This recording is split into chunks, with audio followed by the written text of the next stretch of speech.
அக்கா சோயாபீன் கொடுங்கக்கா. இருக்குங்கண்ணா இந்தாங்க. அக்கா இது இல்லைங்கக்கா, அந்த உருண்டை உருண்டையா இருக்கும்ல. உருண்டை உருண்டையாவா? இது வந்து பாருங்க இதாங்க. அண்ணா, இது சோயா பீன் இல்லைங்கண்ணா, சோயா சங்க்ஸ். உங்கள மாதிரி தான் நிறைய பேர் சோயா பீன்ஸ்னே சொல்லிட்டு இருக்காங்க, சோயா சங்க்ஸ்னு சொல்ல மாட்டேங்கிறாங்க. நான் சொல்ற இன்ட்ரெஸ்டிங்கான விஷயத்தை நீங்க கேட்டீங்கன்னா இது சோயா சங்க்ஸ்ங்கிறத நீங்க மறக்கவே மாட்டீங்க.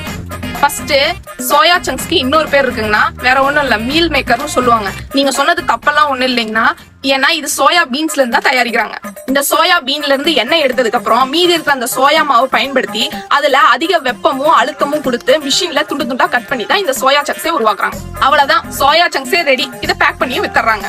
அக்கா அப்ப நம்ம சாப்பிடுறது எல்லாமே அதோட வேஸ்ட் தானா?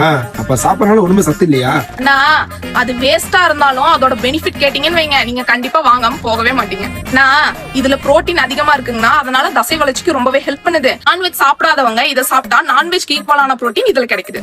சிக்கன் மட்டனை கம்பேர் பண்ணும்போது இதுல ஃபேட் கம்மிங்கிறதால நம்ம இதயத்துக்குமே நல்லதுங்கண்ணா. நேச்சுரலாவே இதுல கொலஸ்ட்ராலும் கம்மிங்கண்ணா. இன்னும் முக்கியமா வாரத்துக்கு 2 to 3 தடவை சாப்பிட்டா போதுங்கண்ணா. சமைக்கிறதுக்கு முன்னாடி ஹாட் வாட்டர்ல 15 நிமிஷம் ஊற வச்சுட்டு பிழிஞ்சிட்டு அதுக்கப்புறம் சமைச்சு சாப்பிடுங்கண்ணா.